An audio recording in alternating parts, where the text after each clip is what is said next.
네, 세 번째 주제, 일상과 생동하는 지역자원은 무엇일까? 라고 하는 걸로 다시 이야기를 해보도록 하겠습니다. 네, 제가 망원시장 사진을 가져왔네요. 생활문화의 활성화의 핵심은 이미 앞에서도 얘기했지만 사람과 공간입니다. 사람이 굉장히 자주적인 존재이고 실천적인 존재이기 때문에 하시는 일상도 다 바꿀 수 있어요. 그렇지만 한편 사람은 공간과 환경에 지배받는 존재이기도 합니다. 그래서 우리는 환경과 공간에 끊임없이 소통하고 또는 부딪히면서 어떠한 것들을 만들어가는 존재라고 볼 수 있습니다. 그래서 사람의 실천, 공간이 메시지를 함께 읽어가는 과정이 굉장히 중요하지 않을까. 그리고 생활문화에서 굉장히 중요한 핵심이다 라고 볼 수 있습니다. 우리가 생활문화를 할 때 지역에 있는 일상 자원들을 잘 읽어보자 라고 하는 이야기를 많이 하거든요. 자, 어떻게 잘 읽어볼 수 있을까요?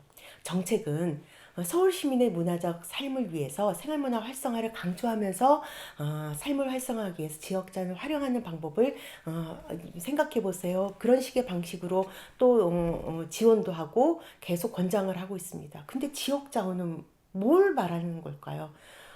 사람을 지역자원이라고 하는데 누구를 말하는 걸까요? 공간을 지역자원이라고 하는데 누구를 말하는 걸까요? 우리 동네에 유명한 사람 중에는 누가 있는데 이 사람을 갖고 이야기를 해야 될까? 막 이렇게 얘기하는데 참 쉽지가 않습니다. 그 얘기를 조금만 더 해보도록 하겠습니다. 저는 지역자원 이야기하지만 모든 것이 자원이 아니라고 생각이 듭니다. 자원을 해석하고 있을 때 마침내 그 자원의 주인이 될 수 있다고 생각이 듭니다. 여러분 1994년에 지방자치제가 처음으로 지방자치법이 만들어져서 지방자치제가 처음으로 됐거든요. 그래서 전국에 있는 모든 지방자치 단체는 그 지역의 정체성, 그 지역의 사업들을 막 활성화하기 위해서 한 10년 동안 지역 축제가 아주 활성화되어 있었어요. 그런데 어디를 가나 똑같은 축제를 하고 있어요. 뭐 어디에서 특별한 축제를 했다고 하면은 그거를 그대로 따라하고 어느 해인가 어느 지역에서 그 관아 털을 저기 체험으로 해서 그 곤장 때리기 체험을 했더니 전국에 다 곤장을 때리고 있더라고요. 사람들마다 다 매맞고 있어요. 이런 식으로 자기 지역의 정체성을 이해하지 못하고 있고 그걸 어떻게 표현해야 되는지 표현 방식을 알지 못하기 때문에 기본적으로 어디서 좀 괜찮은 거 없을까? 벤치마킹이라고 하는 이런 좀 약간 좀 이상한 방식이 벤치마킹이 뭐야 복사하기잖아요. 그런 방식으로 해서 전국이 똑같은 걸 하고 있었어요. 그래서 마침내 10년쯤 되니까 이거는 축제공화국이다 막 이렇게 축제로 예산 낭비한다라고 얘기했었거든요. 2008년 9년도에 제가 전국 축제에 대해서 한번 조사했었던 기억이 있는데 2008년도 전국 축제가 우리나라에서 1120개인가 아니 1030개 정도가 체크가 됐어요. 정말 많이 하는구나. 근데 이게 정말 많이 하는 건지 아닌 건지 모르겠더라고요. 그래서 당시 일본의 축제를 비교했었거든요. 일본에는 만 몇 개더라고요. 그런데 축제공화국이다. 축제 너무 많이 한다. 축제 때문에 예산 낭비한다. 이런 얘기 안 하더라고요. 이는 뭐냐면 우리 지역 안에서 나를 읽고 지역을 읽고 관계를 읽는 게 우리가 훈련이 안 돼 있던 거예요. 그래서 우리는 큰 뭐 지자체에서 수억 원짜리 축제 시대는 끝나고 다 일상으로서 일상으로 내려갔죠. 그러면서 지역 자원을 좀 해석하고 읽으려고 했는데 해석할 길이 뭐 없는 거예요. 어느 도시는요, 우리는 김홍도가 유명해요. 근데 김홍도는요, 평생 스캔들 하나 없는 아주 정통파, 심지어는 그림 그리다가 정조가 너무 이뻐 해가지고는 일반관직으로 나간 사람이거든요. 그러니까 재미가 없어요. 재미가 있으려면 해석이 되고 여러 가지를 다양하게 일상 속에서 해체가 되고 경계를 넘고 이런 과정이 있어야 되는데 그냥 그림 잘 그리는 이 김홍도 갖고는 재미있지가 않거든요. 서산대사 이게 누가 뭐 재밌겠어요? 서산대사 그냥 의병장 활동을 하신 분이고 더구나 직업은 스님 재밌겠냐고요. 해체가 되지 않은 그들의 인간적인 느낌들 이런 것들이 있지 않고는 지역 자원이 될 수가 없어요. 그 자원의 주체가 사실은 권력이기도 하고요. 조선이기도 하고 이러기 때문에 그러면 자원을 어떻게 봐야 될까? 이 질문을 해야 될 거라고 생각됩니다. 저는 이렇게 한번 생각해 보면 어떨까요? 가치가 평가된 자원이라고 하는 것은 이미 자원은 해석이 됐어요. 그 자원을 해석한 사람이 있어요. 누군가 그 자원을 해석했어요. 전문가이거나 권력이겠죠. 왜 여태까지 시민들은 그거 별로 관심 없었으니까. 전문가에 의해서 해석된 자원 중에는요, 박물관적인 자원들이 있어요. 그래서 이미 박물화돼 버렸어요. 그 자원이 우리 동네에서 나온 자원인데 이미 그 박물화돼서 국보로 되거나 지방문화재로 되거나 이렇게 되어서 그 자원을 보면은 아무 느낌이 없어요. 아무 느낌이. 이미 국보로 되어 있는데 느낌이 있는 거는 정말 예술적 가치가 있어서 와, 방가사유사, 너무 멋있다. 이런 느낌을 받을 수는 있어요. 근데 아유, 생각보다 방가사유상 되게 작네. 이런 느낌을 가질 수도 있거든요. 너무나 박물화돼 있어. 나한테 이 유물하고 나하고 1도 어떤 커넥션이 없을 때는 좋다고 하니까 좋은 건가 보다. 이런 생각을 들 수밖에 없어요. 이거는 예술적 소양이 없어서가 아니에요. 나하고 1도 커넥션이 없어요. 그거를 박물화된 자원이죠. 이것도 우리의 시선에서, 나의 시선에서 해석할 필요가 있지만 해석할 것도 많은데 그것까지 우리가 해석하기엔 너무 머니까 내비두고 일단 통과. 역사 자원이 있어요.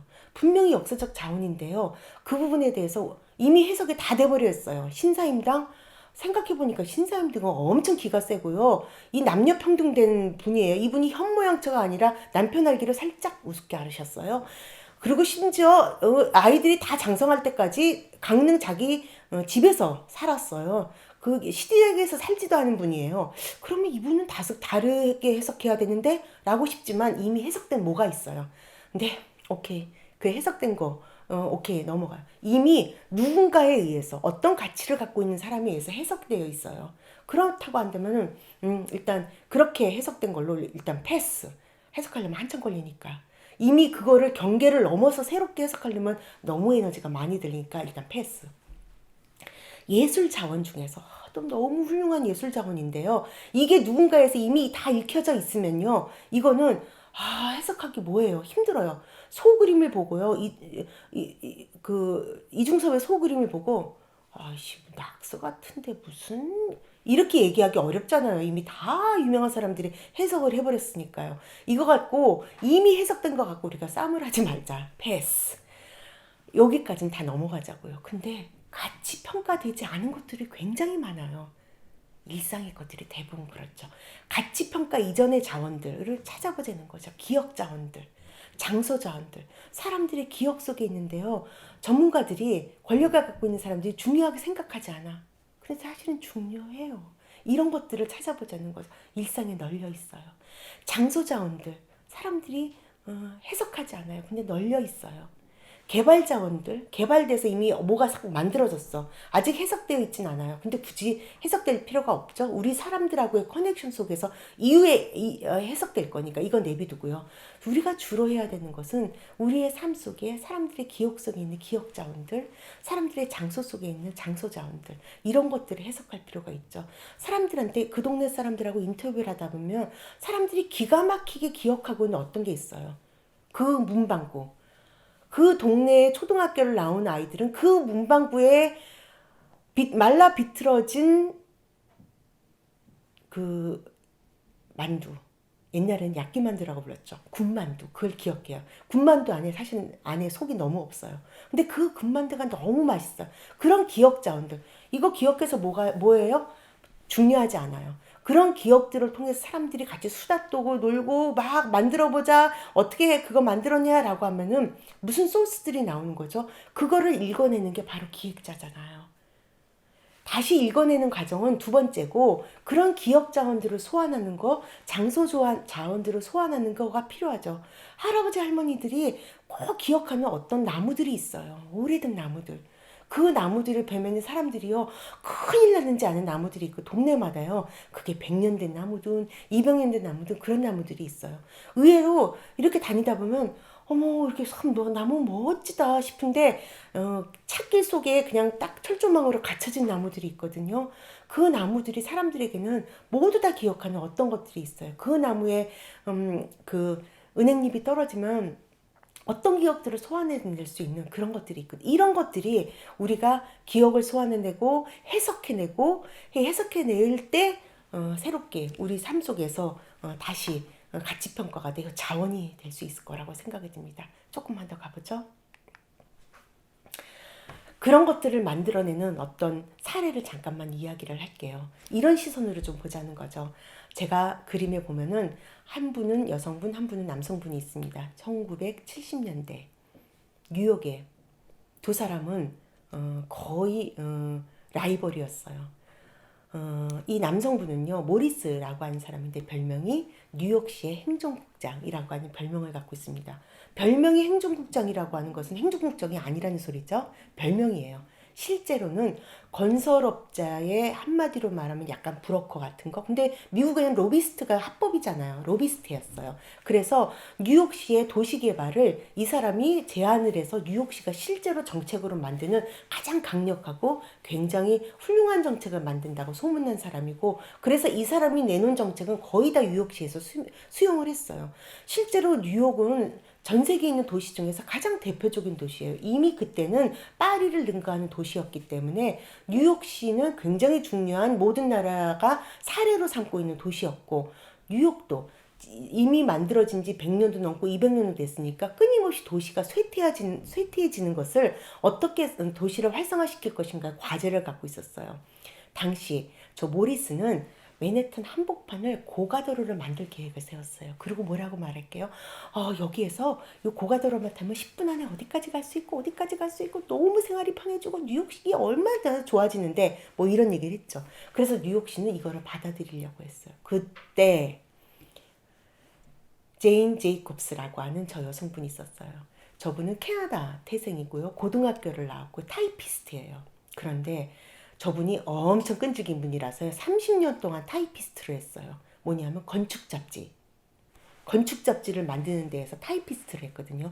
30년 동안 이걸 타이프를 쳤어요. 전문가들의 글을. 그러다 보니까 이분이 어떻게 됐게요? 세계적인 전문가가 돼 있었어요. 저분은 뉴욕 한복판에 고가도로를 만들면 뉴욕이 이렇게 갈라질 뿐만 아니라 뉴욕 자체의 도시의 생동감이 떨어진다. 도시의 생동감이 죽는다. 이건 도시를 죽이는 거다라고 해서 피켓을 만들어서 시위를 했어요. 그리고 도시는 누군가 고공에서 이렇게 내려다보면서 이렇게 도시를 어떻게 만들까를 고민해야 되는 게 아니라 그 도시에 살고 있는 사람들, 개를 끌고서는 그 도시를 산책하는 사람들, 그 다음에 빗자루를 들고 상점 앞을 치우는 사람들, 그 다음에 커피를 마시면서 유쾌하게 농담하는 사람들, 이런 사람들의 커뮤니티가 유지될 수 있게 도시가 끊임없이 활성화되고 재생돼야 되며, 그 다음에 도저히 안 되고 쇠퇴되는 것들은 사람들에 의해서 이게 쇠퇴되도록 될 거고, 그러면서 이걸 어떻게 활성화할 것인가를 고민해야 되는 거지, 고가들을 내고 쫙 철거하고 이런 방식으로 하면 안 된다라고 얘기를 하는 거죠. 어떻게 됐을까요? 뉴욕시는 그 당시 어떤 결정을 했을까요? 뉴욕 시민들은 어떤 결정을 했을까요? 네, 맞습니다. 영민하신 여러분들이 맞습니다. 고가도로를 짓는 계획은 철회가 됐습니다. 지금 뉴욕에 가면 고가도로 없어요. 물론 도시를 활성화할 때 때때로는 재개발이 필요하기도 해요. 상 위로 붙여서 만들기도 필요해요. 그러나 사람들의 커뮤니티가 살아있을 때 그 커뮤니티 중심으로 도시를 활성화시키는 방식은 매우 중요하다. 사람들의 이야기 속에서 도시를 만들어가고 관계 속에서 만들어가는 게 굉장히 중요하고, 이것이 도시를 계속 살게 하고 우리의 삶을 담는 도시로서 도시를 사유하는 방식으로 지금도 이야기됩니다. 이 제인 제이콥스의 이 사례가 결국은 유럽으로 퍼지면서 오늘날 도시재생의 가장 중요한 방식으로 이야기되고 있고요. 도시재생은 바로 이렇게 사람의 커뮤니티, 관계, 사람들의 욕구들, 이것을 만들어가는 어떤 문화민주주의고 수익민주주의적 방식으로 도시를 활성화하는 방식입니다. 서울만 해도 1000만 도시예요. 한 자치구만 해도요, 뭐 50만, 60만 자치구가 굉장히 많아요. 웬만한 나라의 큰 도시 못지 않거든요. 그렇다고 한다면은 우리의 삶들을 만들어가는 방식 속에서 삶을 담는 그 도시로서의 공간을 이해하고 자치구를 이해하고 만들어가는 방식이 바로 도시를 만들어가고 도시를 살아가는 방식이고, 그것은 생활문화가 활성화되는 것 속에서 그 열쇠와 단초가 있다라고 보여집니다. 자, 그런데 우리가 주민이 있는 지역자와 주인이 있는 지역자원을 생각한다 하더라도 이런 생각을 합니다. 사실 서울에는 다양한 지역자원이 있습니다. 그렇지만 생활 속에서 그걸 너무 어려워요. 이런 얘기를 합니다. 그러면 계속 발견하고 눈으로 발견하고 계속 듣고 경청하는 힘, 발견하는 힘을 계속 우리가 훈련하는 게 필요하죠.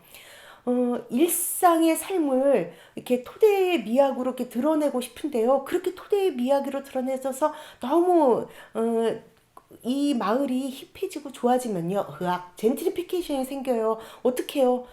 이거는 맞서 싸워야 되는 거죠. 이건 방법이 없어. 상업주의에 맞서 싸우는 방식은 정말 쉽지 않습니다. 전 세계가 좀 쉽지 않은데요. 이거는 결국은 시민활동, 그러니까 주민들이 스스로 지켜나가는 방식밖에 없을 거라고 생각이 듭니다. 조금만 더 가보도록 하겠습니다. 네. 캐나다에 있는 슈 메이너스라고 하는 마을입니다. 이 마을은요, 브리티시 콜럼비아 주에 있는 그 빅토리아 섬에 있는 슈메이너스라고 하는 마을인데요. 이 슈메이너스 마을은요, 인구 3만까지 갔던 마을이에요. 인구 3만이면 굉장히 작은 돈데 아니에요. 캐나다는 워낙 인구가 넓기 때문에 3만이면 큰데요. 여기는 어떤 데를 주로 하냐면 나무를 벌목해서 가공해서 파는 지역이에요. 그런데 캐나다가 그렇게 산림 지역이 울창해도 나무를 함부로 벌목하지 못하게 법으로 되어 있어서 한 그루를 베면 10그루를 심어야 되는 법이 있어요. 그래서 저 슈메이너스 같은 경우는 벌목 사업을 통해서 굉장히 융성했던 곳인데 벌목을 못하니까 도시가 점점 쇠퇴해진 거죠. 그래서 도시가 쇠퇴해서 인구가 3천 명 정도까지 됐어요. 우리 도시가 이제 소멸되겠다. 지금 우리가 말하는 것처럼 인구 소멸 도시가 된 거죠. 그래서 도시 사람들은 모여가지고 어떻게 하면 우리 도시를 활성화시킬 것인가 라고 얘기를 했어요. 그래서 이 사람들은 관광장을 유치하기 위해서 뭐를 하고 건물을 짓고 엑스포를 유치하기 위해서 뭐 이런 거 하지 않고요. 뭐를 했냐면 우리가 없어질지 모르니까 우리가 그동안에 살았던 기억들을 우리의 장소에 쭉 녹여내자라고 했어요. 사람들이 사진을 가지고 와서 같이 이야기를 하고 어떻게 우리 도시가 만들어졌는지를 쭉 모으기 시작했어요. 그들이 모여서 회의했던 회의록을 보면요. 계속 나오는 이름이 있어요. 이 사람은 맨날 모이는 거 보니까 이 사람이 여기에 시민활동가인가? 아니면 이 사람이 기획자인가? 이렇게 봤는데 아니에요. 시장이더라고요. 시가 작으니까 시장이 같이 활동을 하더라고요. 그렇게 해서 결국은 어떻게 시작했냐면요. 이분들이 처음에 사람들이 왔을 때 원주민들하고 이것들을 합의해 나가는 과정들, 그다음에 원주민들이 이 벌목하는 거를 가르쳤던 과정들, 일본에서 이주 결혼 여성들이 와서 이들과 결혼했던 과정들 이런 것 등등을 쭉 정리하고 나니까 그림을 그리고 싶어졌어요. 그래서 1982년부터 한 해에 2점, 3점씩 그림을 그리기 시작했어요. 근데 자기네가 그림을 그릴 수 없으니까 밴쿠버에서 화가를 사가지고 와서 그림을 그렸죠. 저기 원주민이 있는 저 그림은요, 그냥 벽에다가 그냥 그린 그림이 아니라 만약에 제가 저기에 서서 사진을 찍었다고 한다면 저 석상의 발에도 제가 머리가 안 닿아요. 굉장히 큰 그림이에요. 그러니까 저런 그림이 지금은요, 한 200점이 넘어요. 제가 10년 전, 아니, 한 8년 전에 갔을 때에도 약간 150점 정도가 있었거든요. 그림만 그리니까 재미없으니까 자기네가 벌벅했던 조각상들 뭐 이렇게 만들어요. 여기에서의 명물은 뭐냐면요. 이곳에요. 스타벅스가 없어요. 맥도날드가 없어요. 다 자기네 동네 사람들이 아닌 카페들만 있어요. 그리고 거기에서 카페 모이면 줄을 어마어마하게 서야 돼요. 먹기 싫으면 딴 데 가서 먹고 줄 서라는 거예요. 그러니까 젠트리피케이션이 일어날 리가 없어요. 그리고 거기에 조그만 박물관 이거 설명해주는 할머니들이 있는데 진짜 백인 할머니들 이렇게 완전히 연세가 높으시면요 정말 호호 할머니가 되시는데 딱 들어가면요 저를 뚫어지게 보면서 이 사람들이 한국 사람인가 일본 사람인가 중국 사람인가를 쫙 확인한 다음에 자기가 딱 한국 사람이구나라는 느낌이 오면요 딱 저한테 와서 저한테 한국 이 안내문을 제 눈에 앞에다 탁 보여주면서 나는 네가 한국 사람인지 알아. 네가 뭐든지 궁금하면 내가 다 말해줄 거야. 라는 기세로 저한테 번뜩이는 눈빛을 비치는데 내가 이 할머니한테 이 얘기를 듣고 싶지가 않거든요. 근데 저한테 느끼는 느낌은 뭐냐면 이 할머니의 진정성과 이 할머니의 태도가 너무 신기해서 이 할머니하고 같이 한참을 이렇게 있었는데 이 할머니가 설명하고 싶었던 게 있었던 거예요. 자기가 기증한 유물. 자기가 초등학교 다닐 때 입었던 걸스카우트 옷을 설명해주고 싶었던 거예요. 그게 유물이라고. 우리나라 입장에서는 유물일 리도 없는 거예요. 근데 그들은 그걸 같이 이야기하는 이 과정이 자기네의 기억과 장소를 사람들한테 설명하는 그 태도가, 그리고 그것을 소중하게 여기는 그 태도가, 인구 지금은 뭐 5천, 6천 정도 된다고 하는데 1년에 관광객이 100만, 200만이 온대요. 근데 여기서 먹기가 쉽지 않아서 사람들이 딴 데 가서 먹기도 하고 그러는데 사람들이 그렇게 많이 온대요. 그러나 사람들이 과도하게 오는 것도 이 사람들은 반기지가 않아요. 자기네들의 삶을 지키는 걸 반기는 이런 것들을 보면서 우리가 우리의 일상을 지키고 관계를 지키고 커뮤니티를 지키면서 그다음에 사람 또 사회적 경제, 마을 경제를 활성화하는 방식으로 생활문화 연결되어 있다라고 하는 부분을 이야기하고 싶습니다. 여기서 잠깐 쉬어가는 퀴즈가 있습니다.